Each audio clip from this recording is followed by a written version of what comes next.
Hello दोस्तों, स्वागत है आपका आपके अपने यूट्यूब चैनल स्टडी विद एजे में। इसमें आज की वीडियो में मैं आपके लिए लेकर के आया हूं आपकी 8th ग्रेड अभ्यास पुस्तिका जो भाषा भारती की है, कक्षा 6वीं के लिए हिंदी की। तो हिंदी में आज हम देखेंगे पाठ 21 आपका। और दोस्तों आपके आप मेरे चैनल पे मैंने सारी वीडियो आपके लिए करवा दिया है, हिंदी, अंग्रेजी, गणित, आपकी संस्कृत, सामाजिक विज्ञान, विज्ञान। तो उन वीडियोज़ को भी चैनल पर जा कर के आप अवश्य देखें। आज की इस वीडियो में हम देखते हैं आपका पाठ 21 में है मेरी माँ। इसके प्रश्नों के उत्तर देखेंगे, कैसे इसके प्रश्नों के उत्तर लिखना है सटीक और सरल भाषा में। हम जानेंगे कि क्या क्या चीज़ें इसमें दी गई है आपके लिए और क्या क्या आपको लिखना है। तो आइए देखते हैं। सबसे पहले यहाँ पे बहुविकल्पीय प्रश्न। तो बहुविकल्पीय प्रश्न में है दोस्तों, प्रश्न नंबर 1 में है, निम्न शब्दों में संस्कृत निष्ठ शब्द है। मतलब संस्कृत वाला शब्द कौन सा है?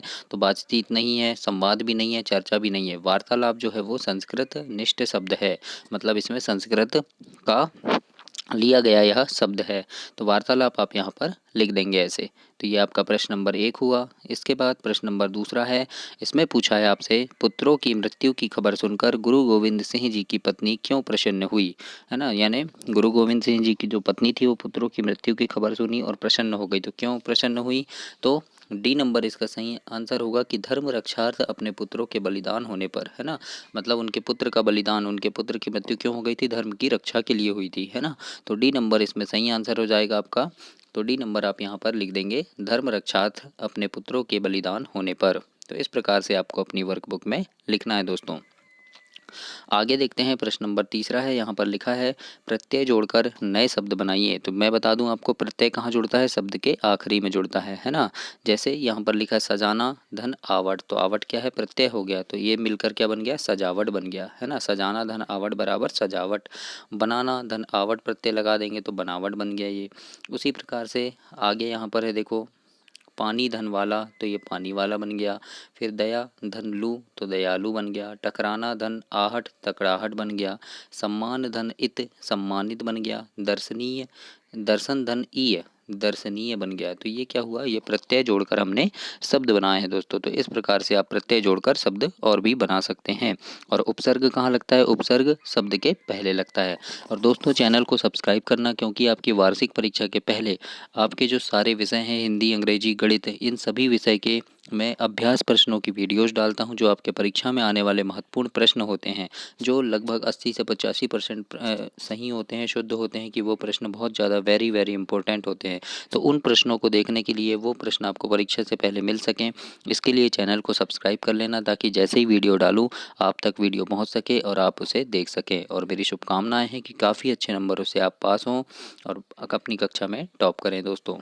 आइए देखते हैं। प्रश्न नंबर चौथा में पूछा है कि दिए गए शब्द से मूल शब्द और प्रत्यय अलग करके लिखना है। अभी हम क्या कर रहे थे? जोड़ रहे थे, अब अलग करना है ना।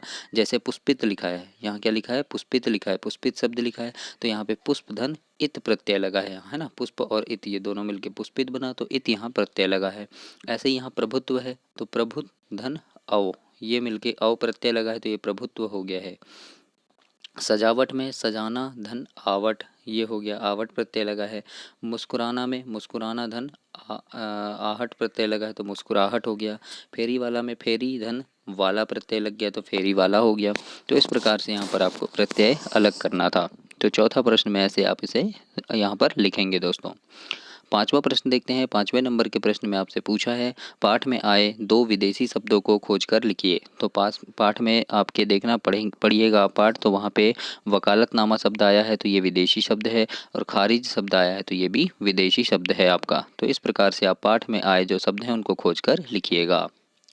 प्रश्न नंबर 6 है, इसमें लिखा है, रामप्रसाद बिस्मिल ने संकट आने पर भी संकल्प क्यों नहीं त्यागा? रामप्रसाद बिस्मिल ने संकट आने पर भी संकल्प क्यों नहीं त्यागा? तो उनके उत्तर में लिखिएगा, उनकी माताजी के प्रोत्साहन और सद्व्यवहार के कारण रामप्रसाद जी ने कभी संकल्प को नहीं त्यागा। इस प्रकार से आपको वर्कबुक में लिखना है। तो ऐसे आप अपनी वर्कबुक में लिखेंगे प्रश्न नंबर 6वां का उत्तर। आगे देखते हैं। 7वां प्रश्न पूछा है आपसे कि जन्मदात्री शब्द का अर्थ लिखकर वाक्य में प्रयोग कीजिए। तो जन्मदात्री, जन्मदात्री यानी होता है माँ, है ना।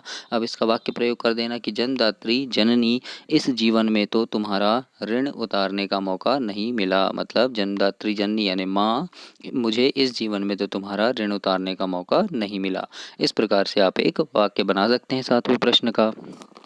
8वां प्रश्न देखते हैं दोस्तों। 8वें में लिखा है रामप्रसाद बिस्मिल के स्वतंत्रता संग्राम में भाग लेने के पक्ष में कौन कौन नहीं थे। तो इसके उत्तर में लिखिएगा उनके पिताजी और दादाजी उनके स्वतंत्रता संग्राम में उनके पक्ष में नहीं थे। इस प्रकार से आपको अपनी वर्कबुक में लिखना है। और दोस्तों मेरी इंस्टा आईडी झारिया आशीष के नाम से है और मैंने डिस्क्रिप्शन में उसकी लिंक डाल दिया है। तो अगर आपको कोई डाउट है तो आप उसमें मुझसे डायरेक्ट मैसेज करके पूछ सकते हैं। 8वां प्रश्न में क्या था, रामप्रसाद बिस्मिल के स्वतंत्रता संग्राम में भाग लेने के पक्ष में कौन नहीं थे। तो उनके पिताजी और जो दादाजी थे वो उनके पक्ष में नहीं थे। आगे देखते हैं 9वां नंबर का प्रश्न है माँ की दया की छाया। माँ की दया की छाया में बिस्मिल जी ने जीवन भर कष्ट का अनुभव क्यों नहीं किया। तो इसके उत्तर में लिखिएगा कि महान संकट आने पर भी बिस्मिल जी की माँ उन्हें सांत्वना देती रहती थी, इसलिए उन्होंने कोई कष्ट का अनुभव नहीं किया। 10वें नंबर का प्रश्न है, इसमें पूछा है बिस्मिल जी की कही गई पंक्तियों का भावार्थ अपने शब्दों में लिखिए।